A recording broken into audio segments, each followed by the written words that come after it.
Oi, hoje a gente vai falar de um dos temas mais pedidos por vocês, a economia chinesa. Vamos lá, é muito fácil de entender. A China tem a maior população do mundo. Isso significa que a China tem, ao mesmo tempo, a maior força produtiva do mundo, que é o país que mais tem mão de obra para trabalhar, e tem também o maior mercado consumidor do mundo, porque tem realmente muita gente para consumir. A China foi por muito tempo fechada ao capitalismo, ou seja, não comercializava com o Ocidente capitalista. Nessa época, a China passou por uma das maiores fomes da história da humanidade e matou milhões de chineses de fome. Por quê? Porque o modo de produção socialista não foi eficiente o suficiente para abastecer a população chinesa. A crise foi tão grande que a China teve que se abrir ao comércio com o mundo capitalista e modificar o seu modo de produção para ganhar eficiência e conseguir abastecer sua população. Ao mesmo tempo, a China também proibiu os chineses de terem mais de um filho, a política do filho único, evitar que a população continuasse crescendo. É importante dizer aqui que a política do filho único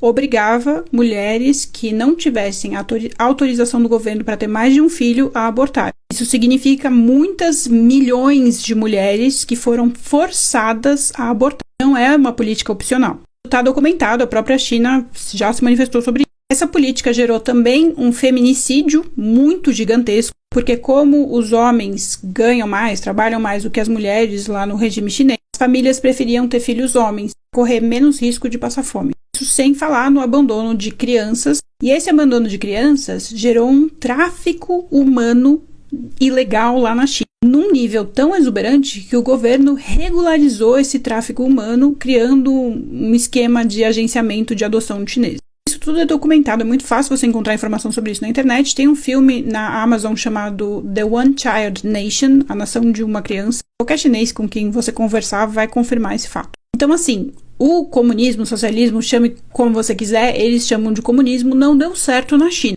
Ao ponto deles apelarem para coisas muito desumanas para tentar sobreviver como nação. Tá lá, ditadura altamente autoritária, blá blá blá. Só que o que aconteceu? Quando a China se abriu para comercializar com o Ocidente e mudar um pouco para o modo de produção mais aberto ao capitalismo, o país começou a encontrar prosperidade. Reduziu drasticamente sua taxa de pobreza a ponto de atualmente terem reportado que reduziram a miséria, acabaram com a miséria no país. Começou a enriquecer muito a população. Embora ainda exista muita gente pobre, na China também já existe muita gente rica. Aliás, a China virou a nação mais consumista do mundo. Você não precisa ser economista para entender que o crescimento do PIB chinês desde então tem uma justificativa óbvia. A nação que tem a maior capacidade produtiva do mundo, ou seja, a maior capacidade de produzir e gerar riqueza, tem o maior mercado consumidor do mundo, deveria ter o maior PIB do mundo. Então eles foram de uma situação de zero e agora eles estão crescendo até atingir o que a gente chama na macroeconomia de PIB natural dessa economia. Ainda tem muito espaço para a China crescer.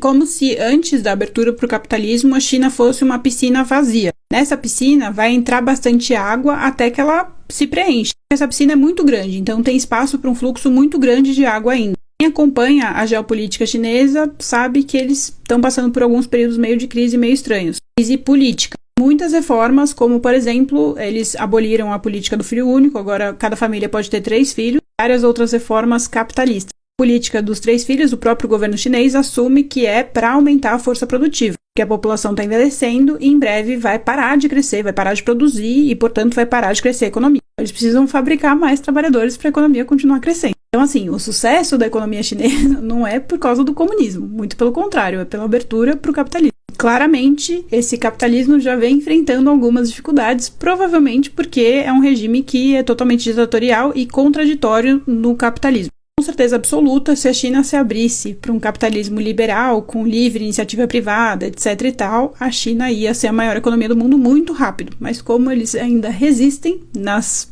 ideologias e formas de fazer política, provavelmente vai dar uma estagnada em algum momento. Não é tão difícil assim de entender, né?